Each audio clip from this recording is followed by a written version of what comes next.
Hey folks, it's Leah. Thank you for joining me today. As your friendly neighborhood fat girl, every so often somebody either online or offline will ask me, Leah, what do you think of insert fat related controversy here? And so today what I'm going to do is I'm going to talk about the controversy with the Taylor Swift music video for Anti-Hero, where she stands on a scale and instead of numbers being on the scale, it just has the word fat. I think in order to actually talk about this incident and also pretty much every other incident of anything that could be considered fatphobic, we need to kind of talk about my feelings about the issue in general. So there's this wonderful talk. I'm actually gonna read a little bit from a speech given by a Irish drag queen called Panti Bliss, and she talked about specifically homophobia, and I think as in many different, isms and phobias, that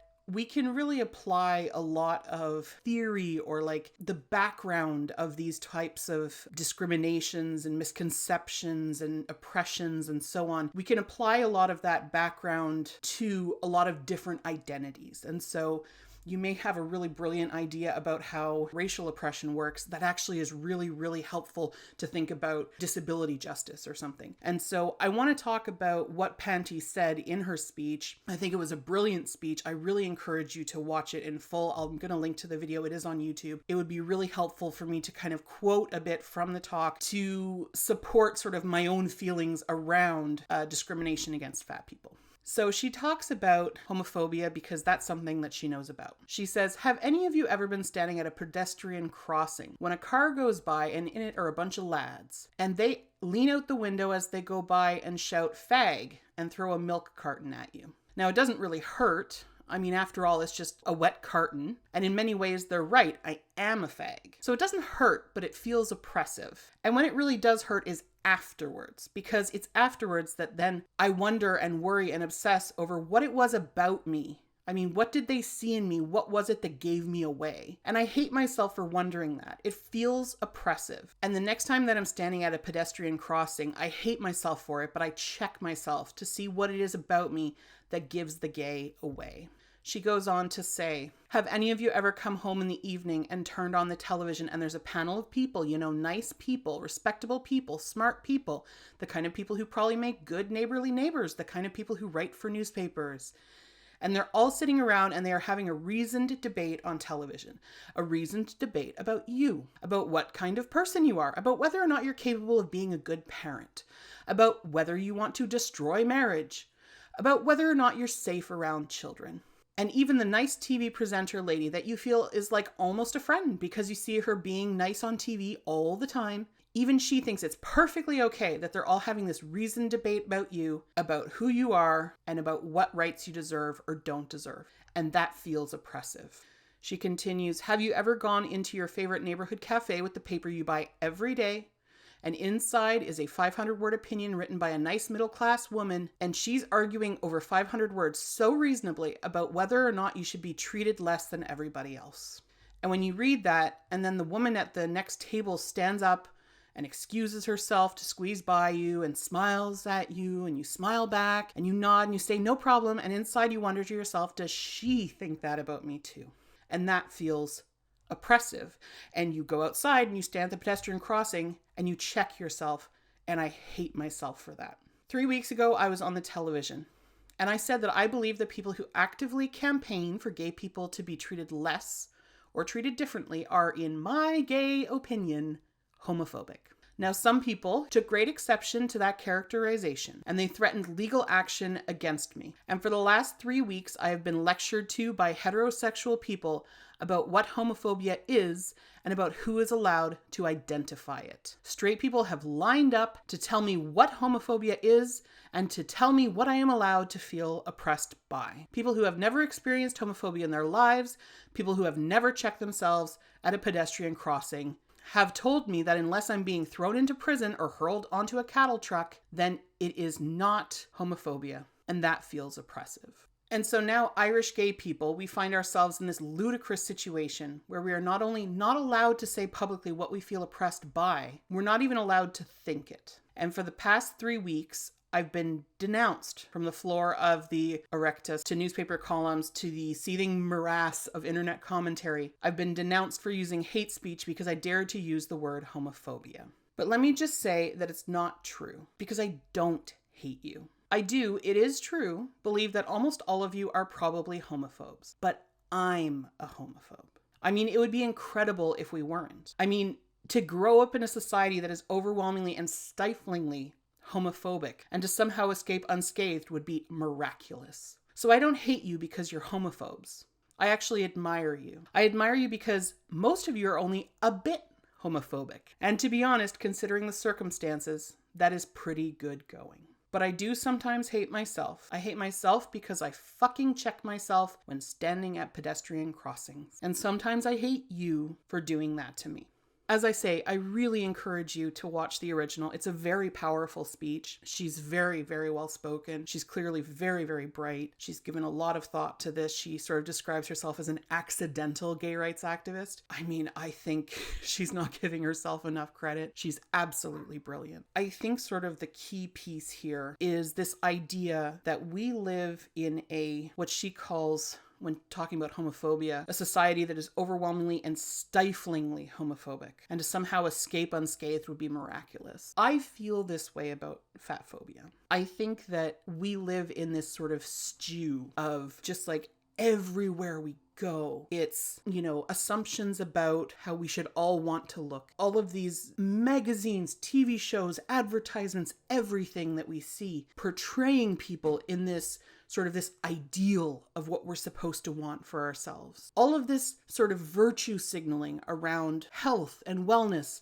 which is often code for thinness. And I think if we were in that environment and we didn't pick up any of that stuff, and we didn't start to believe any of that stuff, it would be truly, as she says, miraculous. As a person who has had some pretty serious interference in her life in very serious ways that have affected my literal survival, I've been discriminated against in employment, had doctors deny me care. These are things that really affect my ability to survive. If you can't pay your rent, you're in real trouble. If you can't get the medical procedure you need to save your life, you're in real trouble. These are really, really major things that, like, when you have experienced them, they tend to overshadow everything else. And so not only do I sometimes think to myself, I'm going to pick my battles, right? But also I think there is a complete, just order of magnitude difference between someone saying something in a song, between someone,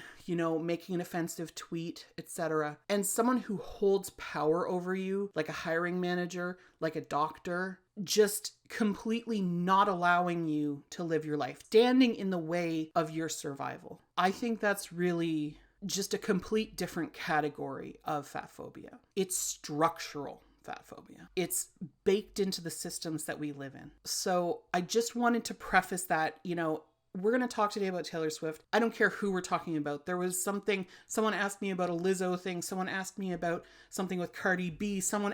People have asked me about all these different things. And I gotta say, what an individual person does still falls squarely in the category of not really necessarily the source of the problem, more a symptom of the structures that we live in that absolutely reinforce these things. Do I hate these people for the most part? No, it's fine. I really relate to this idea that Panti talks about you're just only a little bit fatphobic, and that's pretty good going considering the situation, right? Let's talk about the specific incident that I was asked about that I'm going to look at today, which is the part of the Taylor Swift video where she stands on a scale, and the scale is sort of like doing its little spinny thing. And instead of there being numbers, it lands on the word fat. Now, do I think that is fatphobic? Yes, but maybe not for the reason you might think. It's fatphobic because she's using fat as a stand-in for not being the way she should be. And I don't think she gets to use that word. I don't think she gets to reclaim it. She's not fat, so she doesn't get to reclaim that word. The problem is not that she puts the word fat there because it reflects her feelings. I think the problem is that if she were fat, she would have feelings about that. And that's sort of the subtext of what's happening. And I think that's where the fat phobia is mostly. People have said, they've jumped to her. Listen, I don't hate Taylor Swift. I actually quite like Taylor Swift. It doesn't mean that she's perfect. None of us are perfect. We all make mistakes, right? I've heard a lot of people defend her saying, hey, no, she's allowed to do that because she is expressing her insecurities and she has a history of eating disorder. That's her expressing that, and she should be allowed to do that. I think there was actually a missed opportunity there. So she's not fat. She doesn't get to use that word to describe herself, to talk about her insecurities. She doesn't get to use that word. That's the reality. It's not her word to use. She's not fat. If I describe myself as fat, I'm reclaiming it, right? I'm saying like, I am fat. And I want us to be able to use that as just a descriptor. The problem is that in the video, she looks down and she sees it and she's distraught. It's not just a descriptor for her. It does have a negative connotation. What I think could have been actually very powerful and avoided this whole thing is if she had actually put a totally different word on that scale. And I think that word, like if I had made that choice, I think it would have been the word wrong. And I think that could have been really powerful, because whether you think you are too big, too small, too whatever, the feeling that she was going for is that we are told we're supposed to look a certain way. And if we don't look that way, we feel insecure.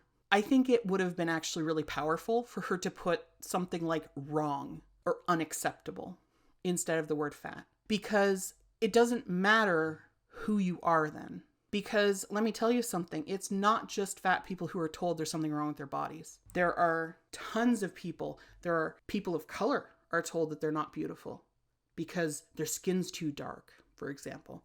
There are trans people who are told that they're not attractive because they don't conform to beauty standards of cis people, this very narrow definition of what genders should look like, right? We have disabled people who they are told that there's something wrong with their body because it doesn't look or act a certain way, right? There are so many different people who could have been encompassed in that moment.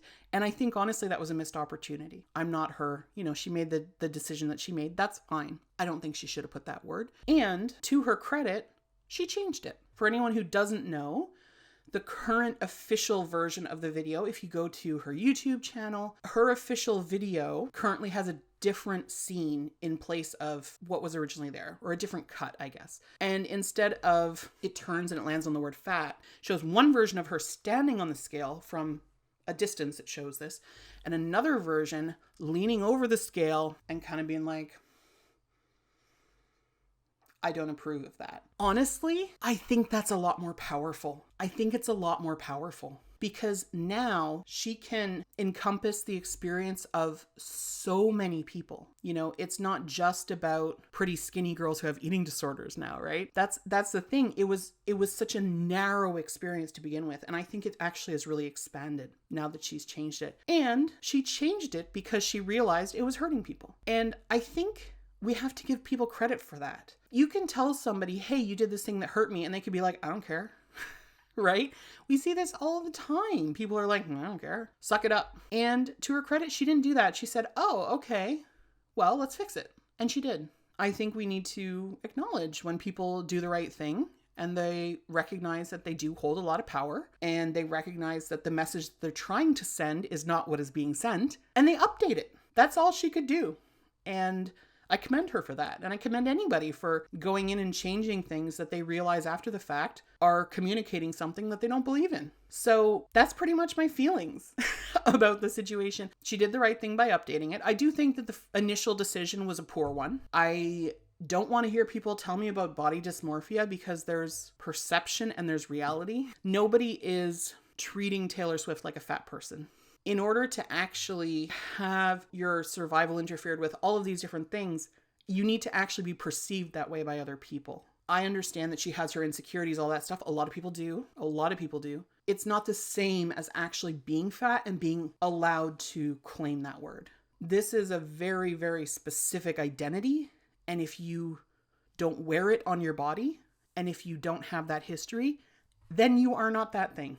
So that is my take on both the original video for Antihero and the updated video. My thoughts on the way that Taylor Swift reacted to the backlash to the video, and also the way that people reacted to the backlash generally. Not her, but sort of people in the media and people sort of in the ether the way that they reacted. That's sort of like my take on that whole situation. So, but anyway, I hope that was insightful in some way. A lot of people have asked me about it, so I thought I would just address it. And if you found that interesting or you got anything out of today's video, I appreciate a little like. And I am trying to get to 100 subscribers, and nobody has put in a request for what I should do for when I get to 100 subscribers. So definitely let me know in the comments what kind of special thing I can do as a reward for getting me to 100 subscribers, because I don't know what would be good. So let me know what would be good. And yeah, I'd like to thank you for joining me today, because, you know, this channel is nothing without people who participate in it, and I appreciate you. Thanks a bunch for joining me, and we'll see you in the next one. Bye-bye for now.